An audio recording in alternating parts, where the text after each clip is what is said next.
Leilani dejó la universidad por un año para convertirse en una estudiante misionera. Ella sabía que quería servir en el extranjero, pero no sabía a dónde quería enviarla a Dios. Yo solo quería un puesto para enseñar inglés en algún país del que nunca hubiese escuchado, así que oré y le pedí a Dios que me diera un lugar que no conociera. Y aquí estoy, y ha sido mi mejor decisión. Leilani estaba nerviosa cuando el avión aterrizó en Albania, pero ahora, solo un mes después, está descubriendo el gozo y el desafío de ser una voluntaria adventista. Ella es voluntaria en el jardín infantil dirigido por la organización humanitaria ADRA, Cooperación de los Líderes de la Iglesia Local. La escuela nació porque creían que invertir en la educación de la comunidad crearía niños y familias felices y sanos, que contribuirían a una mejor sociedad.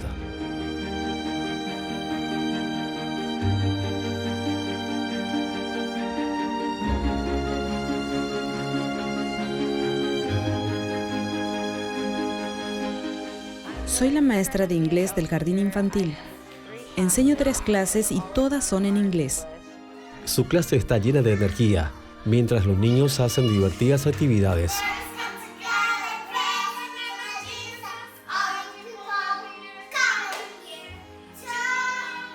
Ser voluntaria no siempre es fácil o sencillo. Leilani ha debido adaptarse a un nuevo idioma y cultura. Cuando llegó no hablaba albanés. Y luego vine aquí y no entendía nada. Y todos trataban de traducirme. Otro desafío es estar tan lejos de su familia y amigos de Estados Unidos.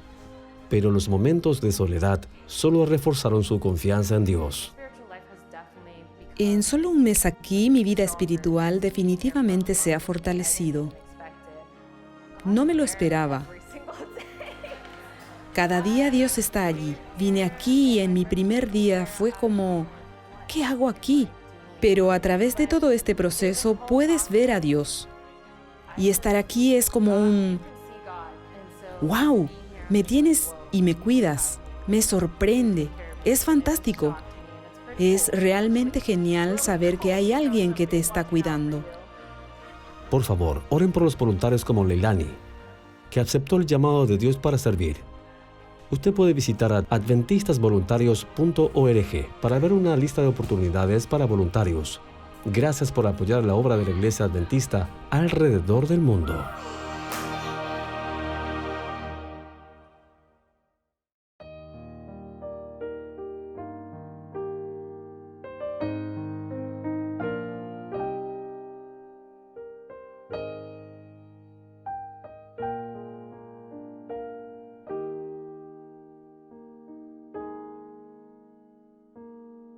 Buenos días y un feliz sábado para cada uno de ustedes, mis queridos hermanos de nuestras diferentes iglesias aquí de la Conferencia de Pensilvania.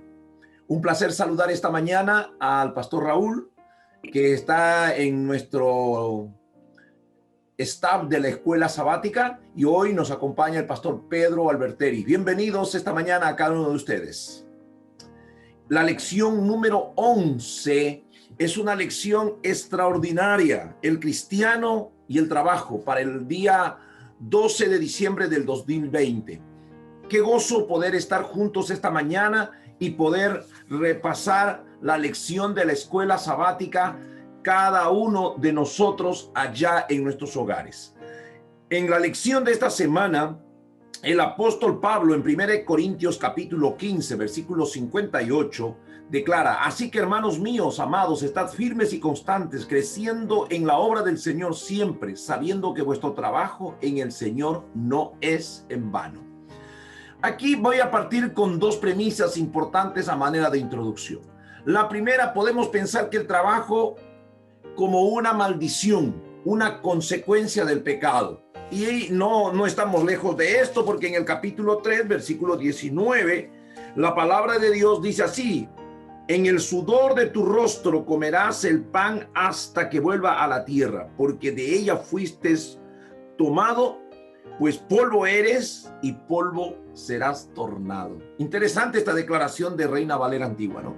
La verdad es que el trabajo se hizo pesado, pero debiéramos aclarar que el capítulo 2, versículo 15, el capítulo 2, 1 y 2 es antes del pecado, el capítulo 3 es ya en el pecado. Pero en el capítulo 2, versículo 15 dice, pero si leemos detenidamente el texto, el trabajo no solo es una maldición, sino ya existía en el mundo libre. Por esa razón, permítanme compartir este pensamiento. Tomó pues Jehová Dios al hombre y lo puso en el huerto del Edén para que lo labrara y ¿qué más? Y lo guardase.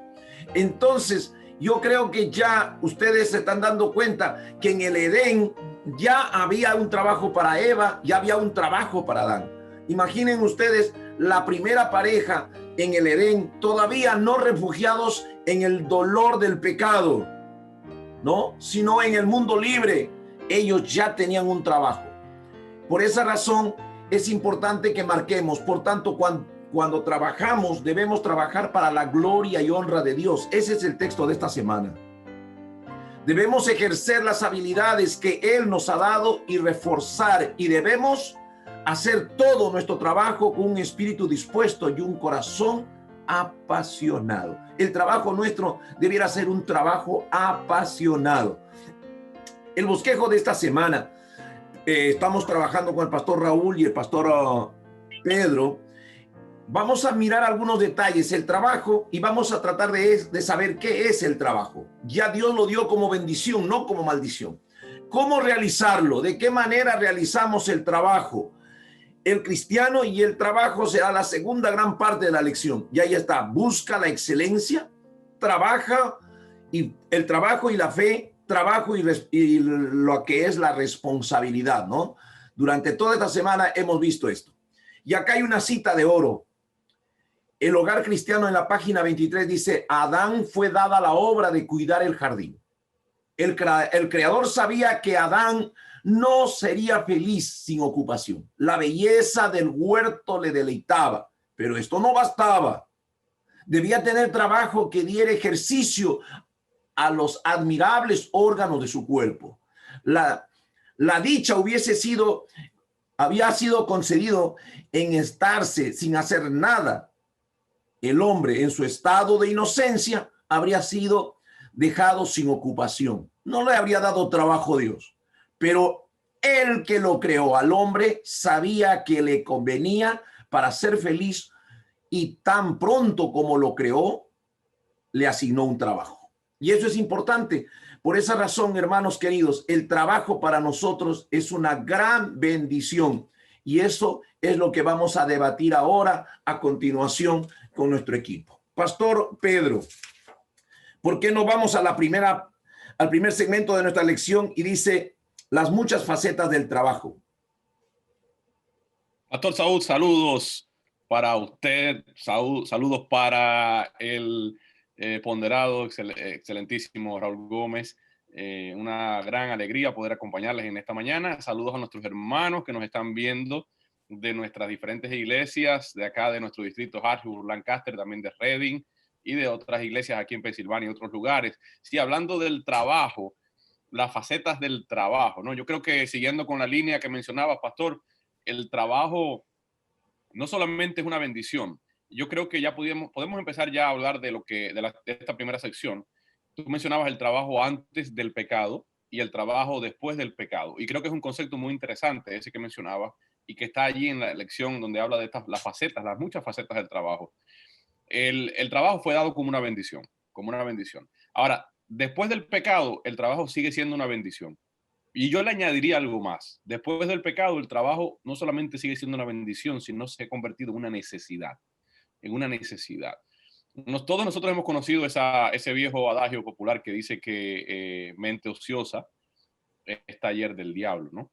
Y realmente, al nosotros dedicar parte de nuestro tiempo al trabajo, ya sea en el área que nos ha tocado servir o en el área que nos ha tocado laborar, nosotros somos bendecidos, pero al mismo tiempo nuestra mente y nuestro cuerpo se fortalece para evitar muchos males y muchos peligros que pudieran llegar a nuestra vida cuando nosotros descuidamos el trabajo, ¿no?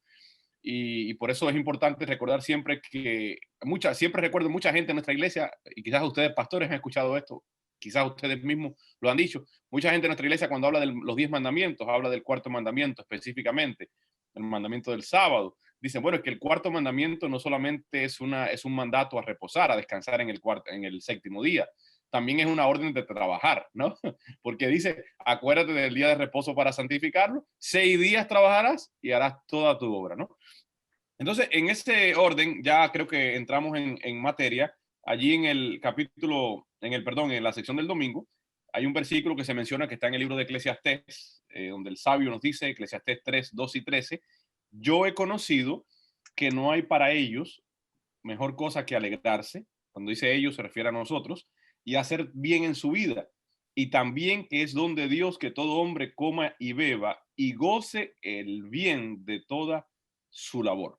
Allí habla de un poco del equilibrio. Más adelante vamos a hablar de esto, no voy a abundar porque tengo una sección más adelante en esta misma lección donde voy a hablar y voy a tocar un poquito lo que tiene que ver con el equilibrio en el trabajo. Pero ahora, por ejemplo, el trabajo. Hay hermanos que me dicen a veces, pastor, yo trabajo por obligación. Si tuviera la oportunidad no trabajaría.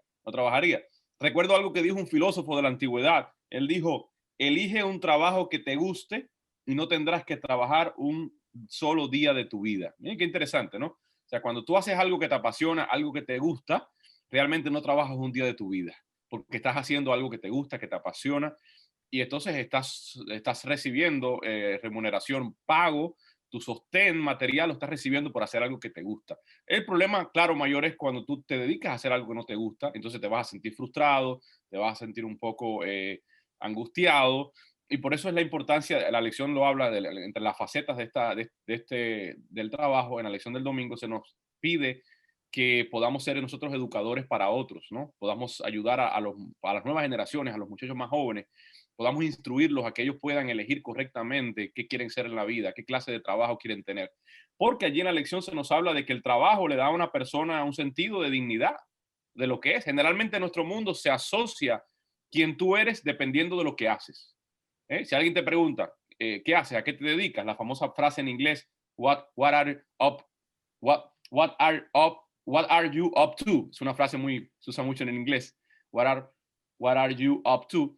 ¿Qué haces? ¿A qué te dedicas? Una palabra entonces, cuando tú le dices, no, yo soy médico, la gente dice, wow, tienes tremendo trabajo, tremenda profesión. Pero cuando tú le dices, quizás lo que hago es limpiar las calles, pues la gente te menosprecia, aunque uno puede ser excelente en su trabajo, no importa dónde sea el área en la cual uno labore. Pero de cierta manera nuestro mundo se asocia tu trabajo con quien tú eres, ¿no? Con quien tú eres. Pero el trabajo va más allá para nosotros los cristianos. Tiene un significado también espiritual. Es una forma de recibir bendiciones de Dios. Dios quiere que a través de nuestro trabajo nosotros podamos también ministrar, podamos también bendecir. No importa dónde tú trabajas, no importa cuál es tu labor, no importa qué es lo que haces en la vida, qué te dedicas, Dios allí te puede bendecir. Si tú eres fiel a Dios y si a través de lo que tú haces, tú ministras a otros. Por eso quiero leer para cerrar esta sección, una oración que está allí al final, en el último párrafo de la lección del domingo. Bien entendido, el trabajo en la vida es una forma de ministerio, una expresión de nuestra relación con el Señor. Y les pregunto a los queridos hermanos y amigos que nos están viendo, ¿qué haces con tu vida? What are you up to? ¿A qué te dedicas? Y la pregunta más importante, ¿cómo puedes glorificar al Señor en lo que haces? Amén. Qué bueno, ¿no? Hemos cerrado bien este primer segmento. Ahora, dentro de la filosofía de la industria en Japón y de la cultura japonesa, más que de la asiática, más que de Corea del Sur, Corea del Norte, China y toda esa zona, los japoneses, me ha sorprendido una frase, ¿no? Que ellos dicen que la disciplina finalmente vencerá a la inteligencia. Que la disciplina finalmente te dará el éxito en la vida. Pastor, ¿cuán de cierto es esto? El trabajo y la disciplina. Este es el segmento número 2 de esta semana que corresponde al día lunes. ¿Qué piensa usted en relación al trabajo y la disciplina? ¿Cómo llegar a ser disciplinados en el trabajo? Acá hay una vasta cantidad de textos bíblicos que avalan esta tarea. Bueno, en realidad voy a enfocar lo que dice la lección, ¿no? Que nosotros realizamos el trabajo de acuerdo a la vocación que tenemos. Yo tengo 2 hijos varones. El que es pastor quería ser médico y el que es médico quería ser pastor. Así que porque mi hijo, el que es pastor, me dijo, papá, yo quiero ser médico. Y tuvimos que, bueno, no teníamos la universidad que ahora tenemos en la Facultad de Medicina. Se fue a Argentina un año. Pero después me dijo, no, papá, yo quiero ser pastor. Y cambió. Y el otro que dijo, no, yo quiero ser pastor, estudió 3 años de teología y al tercer año, después de terminar, me dice, no, yo quiero ser médico. Ahora, tenemos que ver también con la vocación, con la capacidad de hacer las cosas, porque no es simplemente seguir a veces la orientación o el deseo de los padres, porque a veces los padres, nosotros solamente inspiramos a nuestros hijos a qué se van a dedicar. Somos los que orientamos, pero finalmente el trabajo que realizamos tiene que ser de acuerdo a nuestra vocación.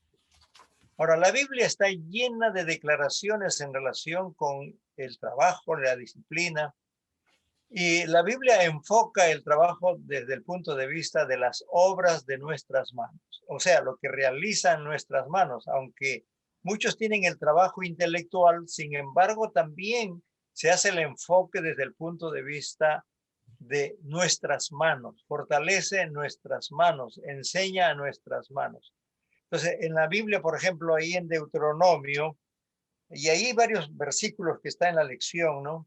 En Deuteronomio capítulo 16, el versículo 15, dice, 7 días celebrarás fiesta solemne a Jehová tu Dios en el lugar que Jehová escogiere, porque te habrá bendecido Jehová tu Dios en todos tus frutos y en toda la obra de tus manos, y estarás verdaderamente alegre. Mire, el fruto, los resultados de nuestras manos nos va a dar alegría cuando nos empeñamos en algo y lo realizamos. El fruto de nuestras manos nos da alegría. No estamos molestos. Yo cuando era joven quería yo ser militar.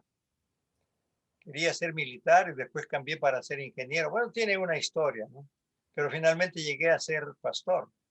Y a mí me gusta ser pastor. Me agrada ser pastor. Y yo no cambiaría esta tarea que realizo por otra actividad. Pero entonces tenía que haber disciplina, pero ahí en relación a esto, alegría.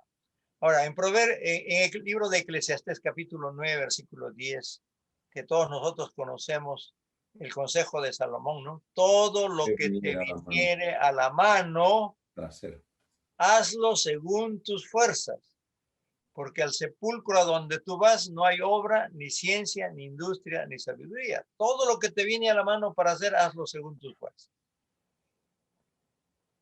Yo tengo muchas vocecitas que hablan a mi oído y dicen, papá, pero ya tú estás ya jubilado, ¿por qué tanto te empeñas en esto? Yo sigo el consejo de Eclesiastés. Todo lo que venga a mi mano, si yo puedo hacerlo, lo hago. Amén. Si no puedo, digo no puedo, ¿no? Porque al sepulcro a donde voy no hay obra, ni ciencia, ni industria, ni sabiduría. Por lo tanto, mientras el Señor nos da fuerza, mientras nos da nuestros órganos que funcionan bien, ¿por qué no podemos nosotros dedicar la obra de nuestras manos mientras el Señor nos da vida y nos da energía?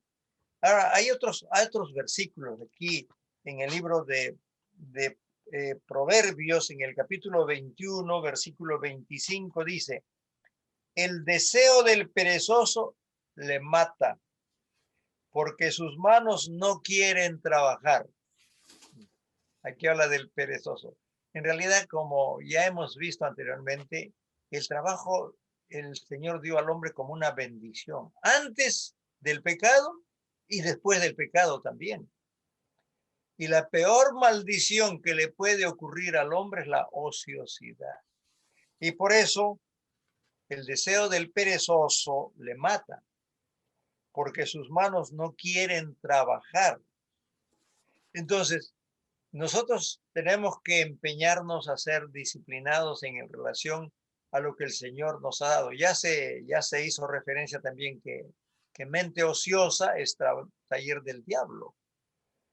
Nosotros cuando estamos en actividad, cuando estamos empeñados en hacer algo de acuerdo a nuestras fuerzas, el Señor lo va a bendecir. Ahora, esa bendición no solamente tiene que ser para nosotros, sino también para los demás. Tenemos que hacer un trabajo no de manera egoísta para beneficiarme solo yo, sino también para beneficiar a otros. La lección hace aquí referencia a una oración de Nehemías, ahí en la lección del día lunes. Al final dice la oración de Nehemías: ahora pues, oh Dios, fortalece tú mis manos. Esa debiera ser nuestra oración, ¿no? Fortalece nuestras manos. No quiere decir solamente que nuestro trabajo, cuando hace de fortalecer nuestras manos, es un trabajo físico, también es espiritual, pero está hablando del desempeño de nuestras labores y que lo hagamos con alegría, con gozo, y qué mejor satisfacción cuando nosotros hacemos algo que nos guste. Amén. Muy bien. Gracias, pastor. Este segmento acerca de la disciplina, por esa razón, creo que con mucha razón dicen, ¿no?, los sabios, que la obra de nuestras manos pueden superar a nuestro intelecto porque es la disciplina, la constancia, la que finalmente le da el éxito a nuestro trabajo. Ahora, hay un segundo elemento, pastor Pedro, que es la excelencia. Uno puede hacer un trabajo, usar nuestras fuerzas, nuestras manos, nuestro intelecto, pero acá hay otro elemento que debemos añadir, que es la excelencia. El trabajo, cuando se hace excelente, se recomienda así solo. No necesita de una tarjeta de presentación, porque apenas alguien terminó una tarea y lo hizo excelente, a mí me da ganas de recomendar a esa persona porque hizo un trabajo excelente. El trabajo fue hecho. Si fue hecho sin excelencia, como que me cuesta recomendarlo. Pastor, ¿cómo logramos esto según el estudio de la lección y el Espíritu Santo en colaboración para que nuestro trabajo tenga excelencia? Muy bien, Pastor Saúl, continuando en este contexto, aquí el Pastor Raúl Gómez nos hablaba acerca de la disciplina, el trabajo y esa disciplina que trae consigo. Y está muy relacionado, porque cuando hablamos de la excelencia y el trabajo, yo aquí estaba recordando una frase muy famosa que se le atribuye a Voltaire, ese gran filósofo de la antigüedad, y él dijo que el peor enemigo de lo bueno es lo mejor. Muchos de nosotros cuando trabajamos, hacemos cosas en cualquier área de nuestra vida, estamos hablando en el contexto de nuestro trabajo, pero esto se aplica al trabajo, a la iglesia, a nuestra vida personal, a nosotros como personas, esposos, padres, etc. Muchas veces nos conformamos con hacer algo y si está bien, así más o menos quedó bien, pues ya está bien. Ya está bien y nos conformamos, ¿no? Y viene lo que es la conformidad. Y realmente la conformidad es el peor enemigo de la excelencia. Porque cuando yo hago algo y me conformo, quizás lo puedo hacer mejor, pero como que me quedó bastante bien, me pudo haber quedado mucho mejor, pero me quedó bastante bien. Entonces, en ese aspecto, ya yo me conformo y por eso en algo que pudo haber sido excelente, me conformé solamente con ser bueno, con llegar allí a cierto nivel y punto. Y en la lección se nos presenta específicamente el trabajo de, por ejemplo, de la construcción del santuario terrenal, cuando Dios le dio las instrucciones a Moisés para que el pueblo construyera esta tienda, este lugar donde Dios quería reunirse, donde quería allí manifestarse en medio de su pueblo. Y cuando estudiamos la Biblia y vamos allí a esos pasajes donde se nos presenta las orientaciones que dio Dios, nos damos cuenta de algo, y es que fueron orientaciones extremadamente precisas. O sea, Dios allí le dio detalles a Moisés en cuanto a la construcción del santuario en todos los aspectos, medidas exactas, materiales específicos que tenían que ir en cada lugar. Después se presentó claramente cómo se iba a realizar todas las ceremonias con cada detalle, todo a un gran nivel de excelencia, Pastor Saúl y Pastor Raúl Gómez. Entonces, la Biblia nos presenta allí, no hay excusas. Dios nos llama a nosotros a trabajar con excelencia. Dios le dio instrucciones muy detalladas a Moisés. Y también junto con esto está obviamente la obra del Espíritu Santo. Está nuestro talento personal que se une a la obra del Espíritu Santo. Y entonces nuestro talento personal unido a la obra del Espíritu Santo nos va a llevar a una excelencia en lo que hacemos. Entonces, obviamente, Dios espera que hagamos lo mejor en todo lo que hacemos. Yo quiero leer una cita que está allí en la lección del martes, que es donde estamos, el trabajo y la excelencia, que está al final, el último párrafo de esta sección. Allí dice, por lo tanto, no es una excusa válida el hecho de que seamos seres humanos y pecaminosos para encarar alguna tarea sin la máxima dedicación.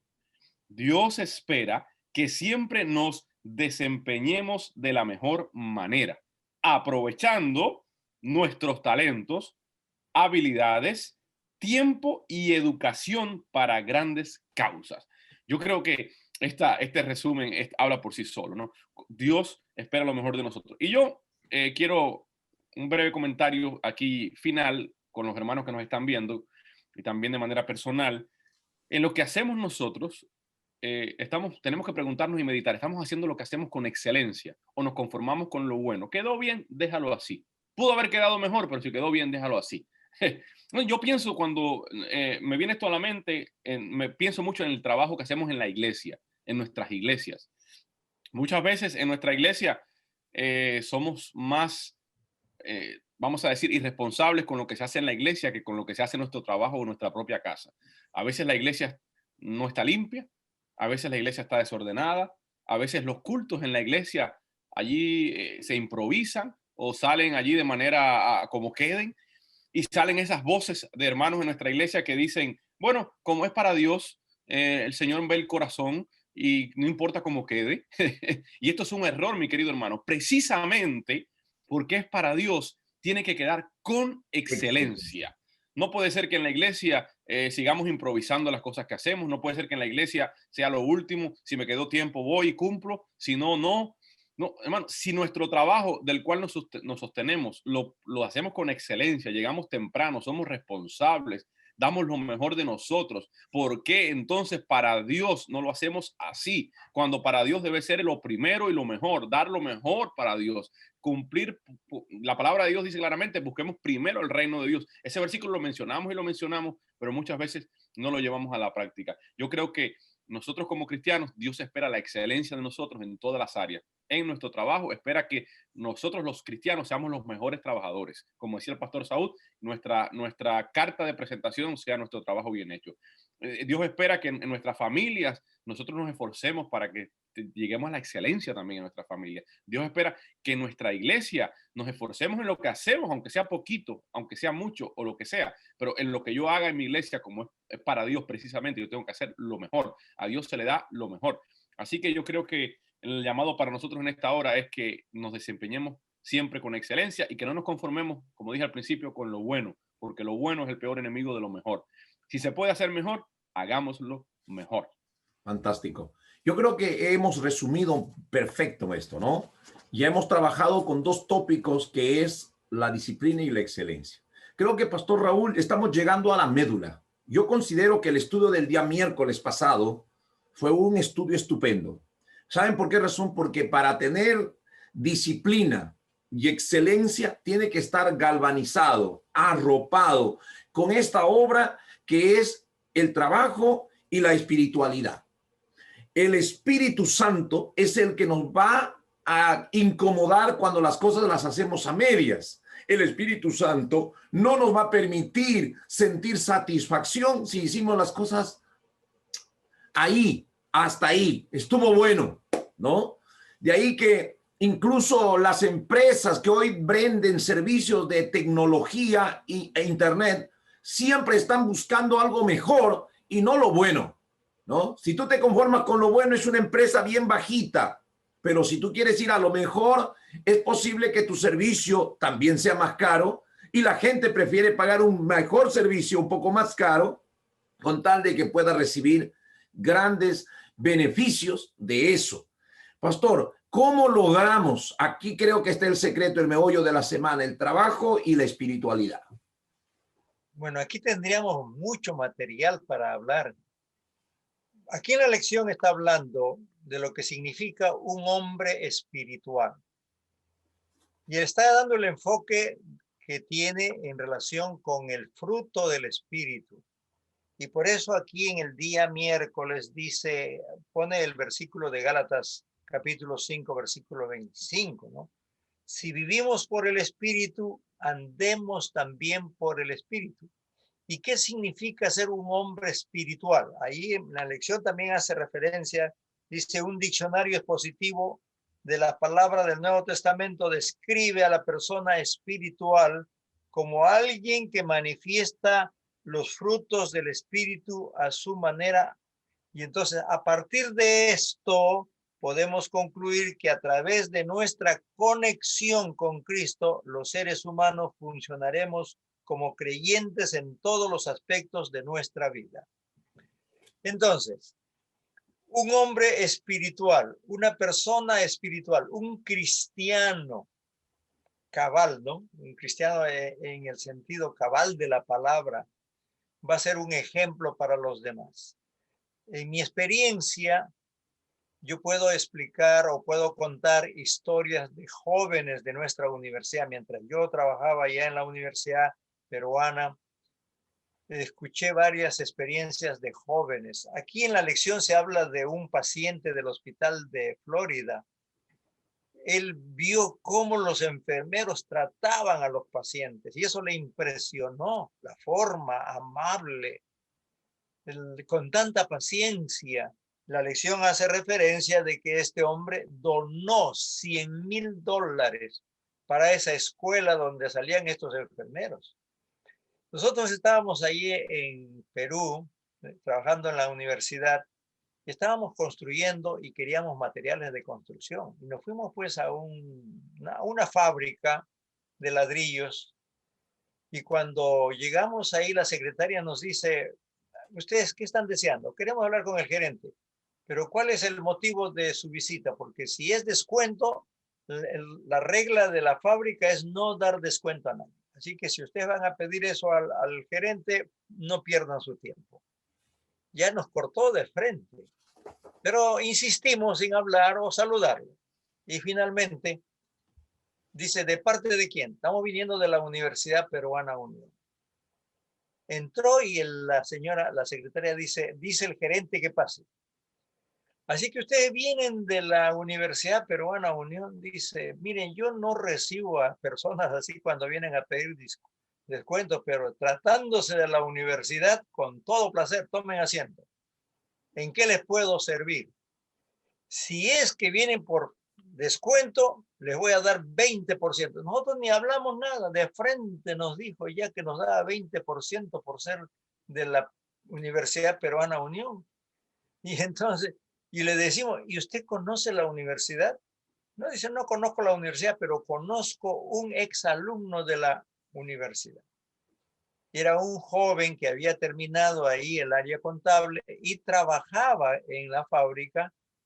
Y dice, este muchacho es un muchacho confiable, honrado, trabajador.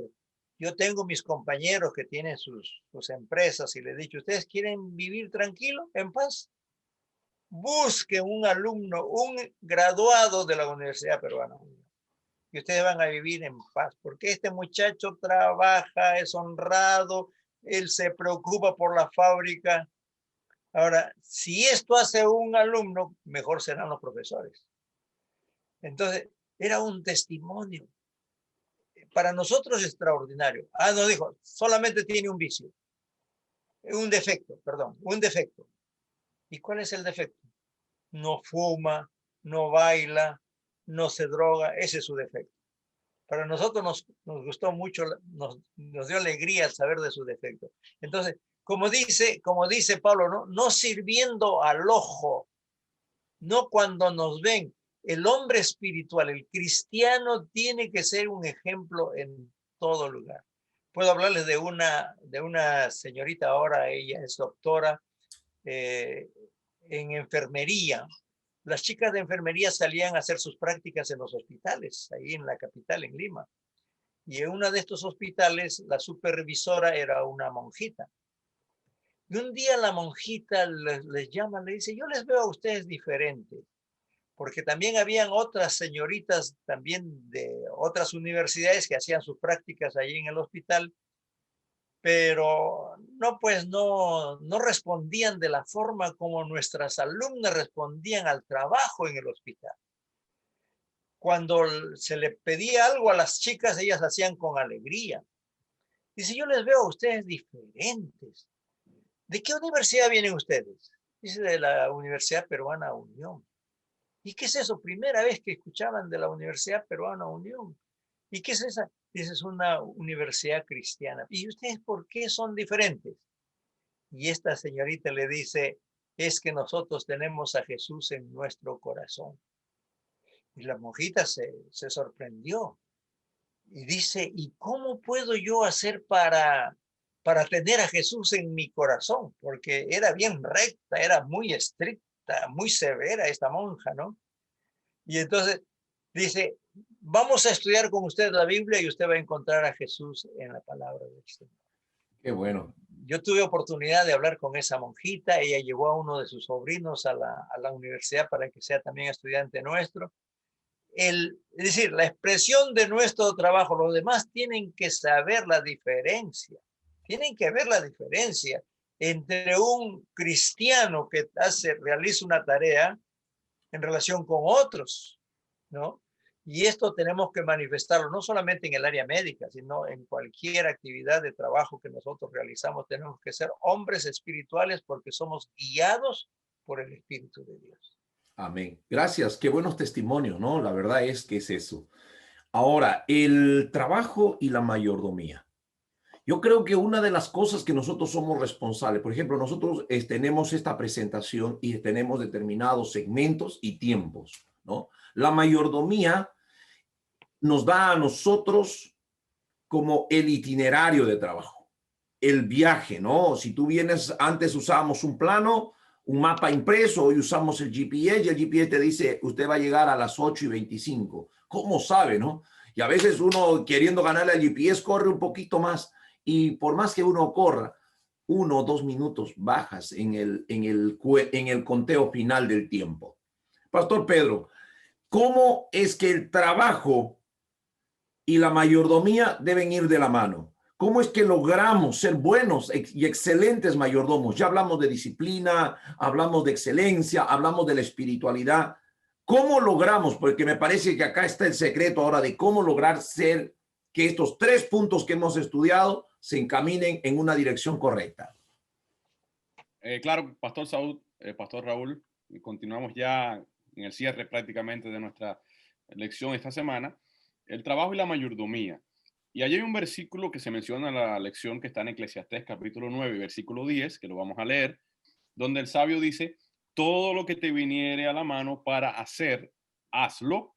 Y la segunda parte de este versículo es muy importante, hazlo según tus fuerzas, ¿no? Cuando hablamos de mayordomía y trabajo, queridos hermanos, la palabra que yo quisiera considerar es equilibrio. Equilibrio. Porque la mayordomía habla y se refiere a todos los aspectos de nuestra vida. El concepto de mayordomía, en su concepto básico, lo que significa es que Dios es el dueño de todo, que todo lo que tenemos, trabajo, familia, salvación, todo proviene de Dios. Y por lo tanto, Él es el dueño absoluto de todo. Por lo tanto, nosotros solamente estamos administrando lo que no es nuestro, sino que es Dios y Él nos los dio. Ese es el concepto básico de mayordomía. Entonces, allí la palabra equilibrio es la que me gusta. ¿Por qué? Porque necesitamos encontrar un equilibrio. ¿Un equilibrio entre qué?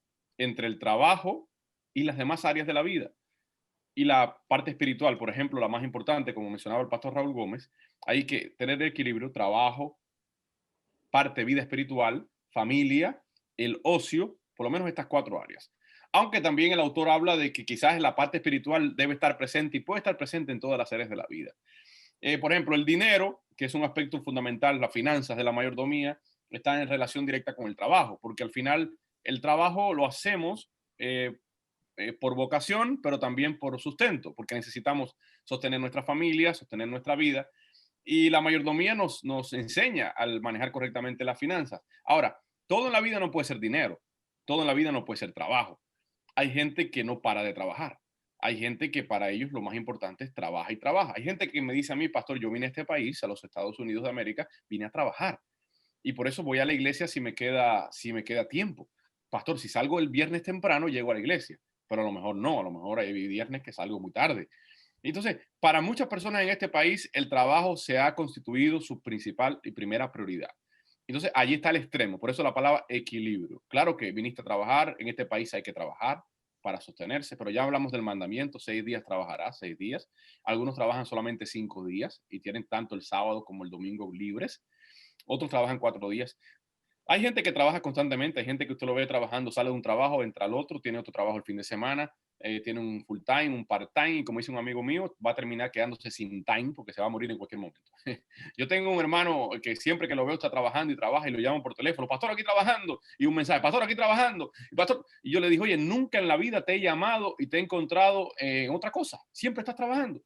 Entonces me dice, pastor, porque es el trabajo es lo fundamental, es lo principal, es lo primordial. Mira, el trabajo es parte esencial y primordial de nuestra vida, pero nosotros debemos tener el equilibrio entre trabajo, por ejemplo, y familia. Hay gente que trabaja y trabaja y trabaja y descuida a su familia. No tiene tiempo para sus hijos, nunca tiene tiempo para su esposa, siempre está cansado porque se pasó todo el tiempo trabajando. Entonces, usted tiene que tener un equilibrio claro en su trabajo y su familia, recordando siempre que tu trabajo un día llega a su fin, te vas a jubilar o te vas a morir, pero tu familia, es la única que tienes. El trabajo se puede cambiar, hoy tú tienes un trabajo, mañana consigues otro, pero tu familia es una sola. El día que pierdas un trabajo, puedes conseguir otro. El día que pierdas tu familia, no tienes otra, se acabó. Entonces, un equilibrio entre trabajo y familia. Un equilibrio entre trabajo y ocio. También nosotros necesitamos tiempo para desconectar, tiempo de calidad, por ejemplo, con nuestra propia familia. Planear un viaje, irnos allá a Perú, al Cusco, a darnos una vuelta, irnos por el Caribe, por las playas de Cuba, de Puerto Rico, de Punta Cana, irnos a Cancún.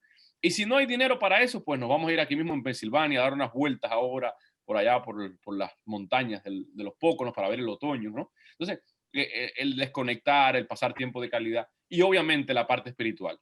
La parte espiritual es la más importante porque muchas veces trabajamos y trabajamos para buscar el sustento material, pero descuidamos el sustento del alma, que es el más importante. Entonces, así como trabajamos para sostener nuestras vidas y nuestras familias materialmente, así con el mismo ímpetu, con la misma excelencia, con la misma fuerza, necesitamos trabajar también para el sostén espiritual de nuestra vida y de nuestra familia. Por eso no debemos hacer del trabajo un ídolo, ni tampoco la primera prioridad en nuestra vida, ni separarlo de nuestra vida espiritual. Así que, Pastor Saúl, este es en síntesis lo que es el trabajo y la mayordomía. Yo repito lo que dije al principio, equilibrio. Y yo quisiera, al terminar, yo sé que ahora vas a hacer, Pastor Saúl, un cierre, una conclusión general, pero yo quisiera, al terminar ya mi participación, mencionar algo que encontré acá, que es acerca de un hombre que es considerado el padre de la tercera revolución industrial. Él se llamó William Edwards Deming, porque ya murió. Y este hombre, después de la Segunda Guerra Mundial, al terminar la Segunda Guerra Mundial, los que conocen un poco la historia saben que Japón fue un país que quedó en ruinas. Después de la Segunda Guerra Mundial, por los ataques que le hicieron ellos acá a los Estados Unidos, y después como Estados Unidos y las fuerzas aliadas le respondieron, pues el país fue devastado, este país. Y entonces llevaron el general Douglas MacArthur tuvo la iniciativa de llevar al doctor William Edward Deming a Japón para que ayudara a los japoneses a salir de esa devastación, de esa ruina económica en la cual quedaron después al terminar la Segunda Guerra Mundial. Y este hombre le dijo algo a los japoneses que yo quiero leer, y creo que viene excelente con esta lección. Él le dijo, si ustedes a partir de hoy mejoran algo acerca de ustedes mismos y de sus productos, aunque sea algo cada día, y hacen de la calidad un logro y un estilo, un modo de vida, y mejoran un poco cada día, ustedes pueden revertir su economía en 10 años. Luego, si ustedes continúan mejorando cada día, en 30 años se van a convertir en un poder económico mundial. Y esto fue el lema de los japoneses para reconstruir su país, su economía, con trabajo, dedicación, excelencia, disciplina, equilibrio. Y hoy, sin duda, que nosotros sabemos que Japón es una economía poderosa a nivel mundial, cuya economía pues ha influenciado a todos los países del mundo. Así que yo creo que, en resumen, el Señor nos invita a nosotros en lo que hacemos, poderlo hacer con excelencia, disciplina, sabiduría, con empeño día a día, siendo mayordomos correctos, equilibrados, podemos hacer grandes cosas en nuestra vida, en nuestro trabajo, nuestra familia y sobre todo para Dios. Fantástico.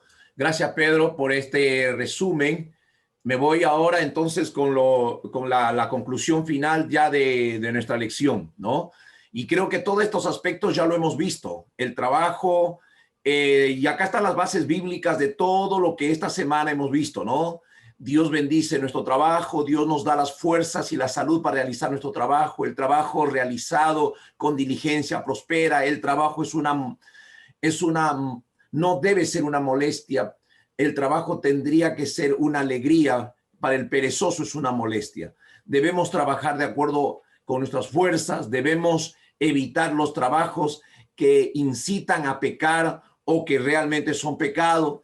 El trabajo es una oportunidad para ayudar a los necesitados. Bueno, todo eso hemos visto esta semana y finalmente Pablo dice que el trabajo, remunerado o no, es una obligación moral. O sea, estamos obligados a trabajar moralmente. Por esa razón, estas dos citas finales de palabras de vida del gran maestro encierran una cosa interesante. El toque hábil de la mano del médico, su poder sobre los nervios y los músculos, su conocimiento del delicado organismo humano, no es otra cosa que la sabiduría del poder divino que ha de ser empleada en favor de los que sufren. La destreza con la cual el carpintero usa el martillo, la fuerza con la que el herrero hace sonar el yunque, provienen de Dios. Él ha dotado a los hombres de talento y espera que acudan a él en procura de consejo. Hermanos, vayamos a nuestro Padre Celestial pidiendo el consejo sobre el trabajo que tengas que hacer, sobre la brocha, sobre el pincel, sobre el martillo, ¿no? En todo cuanto hagamos, en cualquier departamento de la obra en que nos hallamos, Él desea gobernar nuestras mentes a fin de que hagamos una obra perfecta. Que Dios permite, hermanos. Nosotros soñamos y, como dijo Pedro, venimos a este país con el deseo de hacer grandes cosas, pero la religión y los negocios no están separadas. Aprendamos que con toda actividad cristiana debe existir cooperación. Hermanos de la iglesia que nos escuchan, que esta semana usted pueda ser un mayordomo del tiempo, que pueda ser equilibrado en el manejo del trabajo. Las riquezas no son malas, pero cuando se transforma en mala, cuando supera mi amor por Dios y suple el lugar que Dios debe tener en mi vida. Cualquiera que sea el ramo de trabajo en el cual nos ocupamos, la palabra de Dios nos enseña a hacer, y ahí lo tengo subrayado de lo que dice Pablo, en lo que requiere diligencia, no perezosos, fervientes en espíritu, sirviendo al Señor. Lo que dice Eclesiastés, todo lo que viene a la mano para hacer, hazlo según tus fuerzas. Y lo que dice Pablo en Colosenses, sabiendo que del Señor recibiremos la recompensa de la herencia, porque a Cristo, el Señor, servís. Que Dios esta semana nos dé a cada uno de nosotros la bendición del trabajo. Que podamos realmente ser bendecidos. Y yo doy gracias a Dios por el pastor Pedro, que él es un joven pastor, está trabajando y cada vez procurando hacerlo mejor. Gracias, pastor Pedro, por eso. Pastor Raúl, ni qué decir. Es una inspiración para nosotros y como él ha dicho, ¿no? Él no se ha retirado, él se ha jubilado nada más, pero sigue en la vida activa. Que Dios bendiga a la iglesia y que sigamos siendo esos cristianos proactivos en favor del trabajo y en favor de honrar a nuestro Dios con nuestras obras. Que Dios nos bendiga y un feliz sábado para todos ustedes, familia de la Pennsylvania Conference.